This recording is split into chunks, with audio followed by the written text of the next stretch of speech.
네, 세계 금융시장이 흔들리면서 9월 경제 위기설이 고개를 들고 있습니다. 세계 경제가 불안한 가운데 한국 경제 최대 뇌관으로 불리는 가계부채 증가 속도 또한 빠르게 진행되면서 불안감이 확산되고 있는데요. 관련 내용을 최요한 경제평론가와 함께 짚어보겠습니다. 어서 오십시오. 예, 안녕하십니까.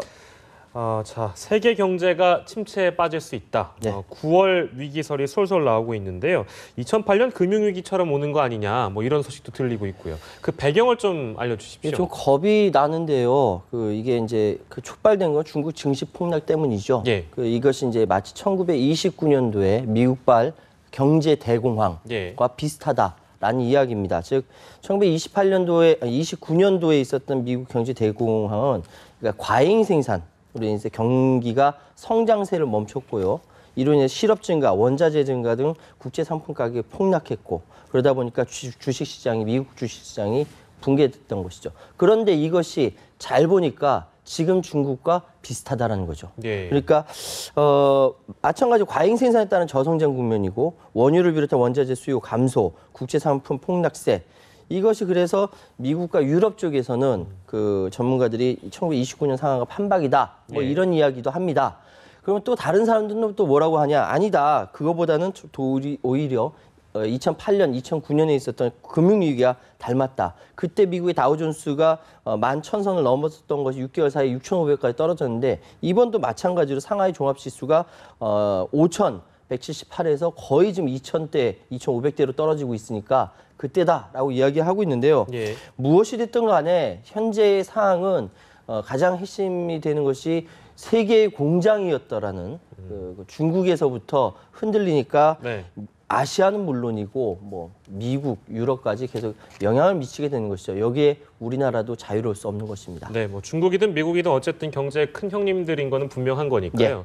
근데 그 중국발 쇼크에 전 세계가 휘청이는 건 잘 이해가 안 되네요. 그만큼 우리가 알지 못한 사이에 중국이 어마어마하게 성장했다는 것이죠. 네. 그러니까 지금 당장 이야기가 나오는 것이 중국 경제의 우산 아래에 있었던 동아시아, 아프리카, 예. 남미 뭐 이렇게 얘기해요. 거기로부터 원자재든 뭐든 이렇게 굉장히 많이 수입을 하기 때문에 그렇고요. 예. 심지어는 그 원자재 수출에 의존하던 원유와 철강석, 원자재 수출에 의존하던 러시아, 브라질, 예. 남아공 타격이다 이렇게 이야기하거든요. 예. 그만큼 중국에 대한 세계 경제 의존도가 과거보다 어마어마하게 높아졌다는 걸 반증할 수 있는 것이고요. 예. 그러니까 세계 최대 공장의 국가에서 이제는 세계 최대의 소비 시장으로 발돋움했는데 더 이상 물건 쓰지 않는 겁니다. 예. 물건 팔던 사람 당황하겠죠. 그리고 그만큼 문제가 된다는 것이고 비유하자면 스스로 몸이 너무너무 커가지고 주체하지 못해서 쓰러지면서 혼자 쓰러지면 좋은데 다른 나라까지 같이 자꾸 쓰러진 거죠. 그러다 보니까 이렇게 커진 덩치값을 못했다. 예. 좀 중국 사람들 보면 기분 나쁘겠네요. 예.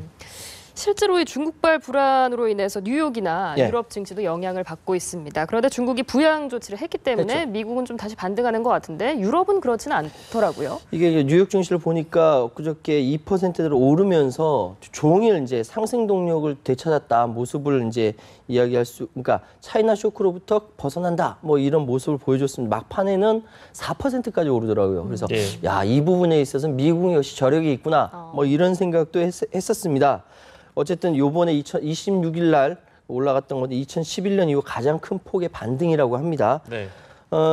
중국은 금리와 지급 준비율 동시에 인하라는 부양 조치가 있음에도 불구하고 증시가 반전되지 않으니까 예. 추가로 대규모 유동성 지급을 했는데 예.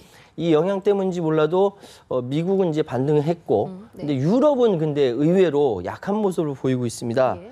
단기 자금으로 1억 4천억 위안 우리도 26조 6천억이라는 어마어마한 돈을 쏟아부었는데 유럽에는 먹히지 않은 것이죠. 예. 각각의 좀 그 경제적인 차이가 있으니까 그렇다는 생각이 들고요.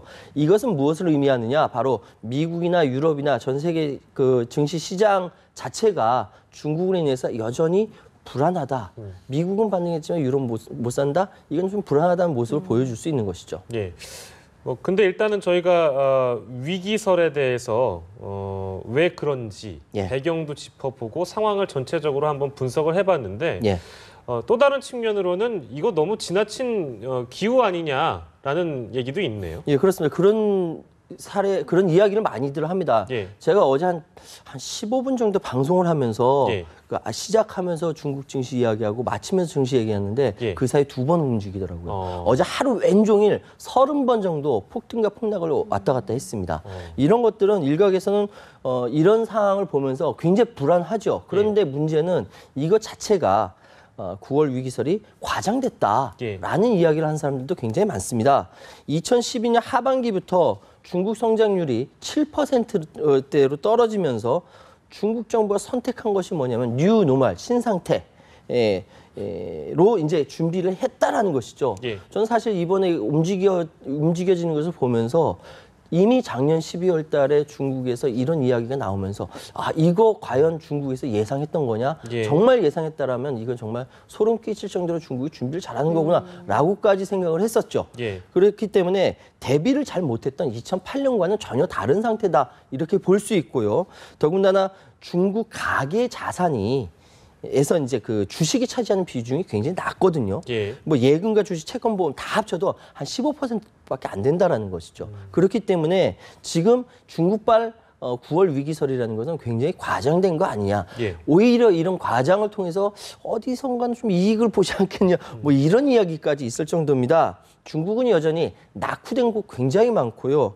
중국발 위기설 못지않게 오히려 더 위험한 것은 미국발 금리 인상 아니냐 이런 반박을 하는 사람들이 굉장히 많습니다. 네. 그렇죠. 말씀하신 것처럼 중국발 불안이 이어지다 보니까 과연 미국이 9월 달에 금리를 인상할 것이냐 이 부분에 관심이 쏠리고 있는데 윌리엄 더들리 뉴욕 연방준비은행 총재는 그 가능성을 좀 낮게 보는 것 같더라고요. 예. 어떻게 예상할 수 있을까요? 그러니까 그 윌리엄 더들리 그 총재가 예. 제니 델런 의장하고 굉장히 가까운 사이고 지금 연방공개시장위원회에서 상임 의결권을 이제 행사하는 등 연준에서 굉장한 영향력을 미치고 있는 사람인데 이 사람이 입에서 9월 달에 미국 금리 인상 설득력 떨어진다. 굉장히 꽈서 얘기하죠. 설득력 떨어진다라는 이야기는 안 한다라는 이야기입니다.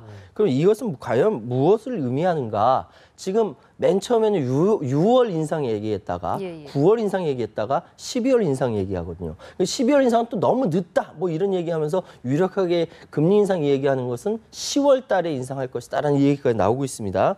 어쨌든 전체적인 상황에서 봤을 때 미국 금리 인상이라는 이 자체가 어쩌면 중국발 증시 폭락보다 더 큰 파장을 불러일으킬 수 있기 때문에 예. 미국으로서도 선뜻 금리 인상 카드를 내오기가 굉장히 부담스러운 것이다. 이건 명확한 것 같습니다. 네.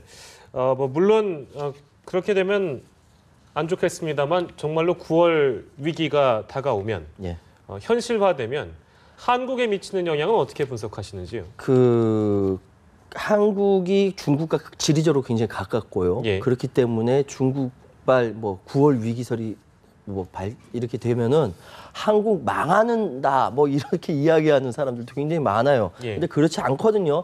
우리나라는요. 이게 행인지 불행인지 모르겠지만 왜 사람 아프기 전에 예방 주사 맞지 않습니까? 예. 그걸로 체력을 이제 비축하는 것인데 우리는 이미 1997년도 외환 위기를 거치면서 굉장히 혹독한 예방 주사를 맞았거든요. 예. 그렇기 때문에 우리나라의 현재 경제 체질 이것은 이전에 있었던 외환 위기 이전과 이유는 구분될 정도로 굉장히 펀더멘털이 상당히 강하고요. 이 외환 보유고라든지 이런 거 봤을 때 비교할 수 없는 부분입니다. 그렇기 때문에 우리 경제가 그렇게 호락호락하지 않다라는 생각이 되고요. 예. 설사 중국발 9월 위기가 현실화된다. 어떻게 현실화될 건지 좀 더 따져봐야겠지만 현실화된다 하더라도 네. 이건 우리나라만의 문제가 아니라 일본, 대만, 동아시아는 물론 미국, 유럽까지 다 들어가는 거기 때문에 이 부분은 전면적인 대응을 하게 될 것입니다. 그렇기 때문에 우리나라만 이렇게 힘들다 이렇게 생각하는 거는 어렵다 이렇게 말씀드리겠습니다. 네, 크게 우려할 수준은 아니라는 평가를 해주셨고 예. 지금까지는 외부적인 요인을 좀 살펴봤는데요. 국내 문제를 좀 보겠습니다. 지금 가계부채 문제가 심각한 게 올해 2분기에 1,130조 원을 넘어섰고 네. 그 증가 속도가 빨라지고 있다는 게 더 문제인 것 같습니다. 이게 주택담보대출 비중이 커서 그런 건가요? 그렇죠. 그러니까 예. 오히려 지금 외부에서 나오는 중국발 증시라든지 이런 것보다 우리 내부에 있는 안고 있는 시한폭탄이 더 큰 문제일 수도 있다라는 이야기들을 많이 하죠. 작년 8월 달에 주택담보대출, 뭐 LTV, DTI 규제 완화 이후에 정말로 급격하게 가계부채 규모와 그 속도가 빨라져서 정말 무서울 정도로 빨라졌거든요. 가장 주된 요인이 주택시장이 개선되니까 이 상황에서 주택 매매로 인한 대출이 상승될 수밖에 없는 것이고 예. 그 와중에서도 전세 자금 대출 또는 경제 성장이 지지부진한 모습을 보이면서 생활이 좀 어려우신 분들을 중심으로 생활비 대출도 많아지는 상황이거든요.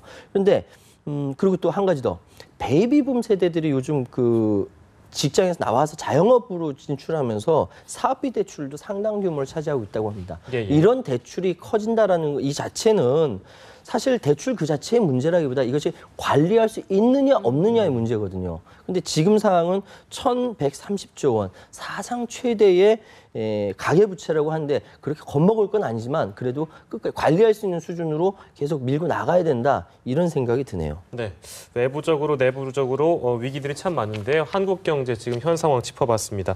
지금까지 최요한 경제평론가였습니다. 고맙습니다. 네, 감사합니다.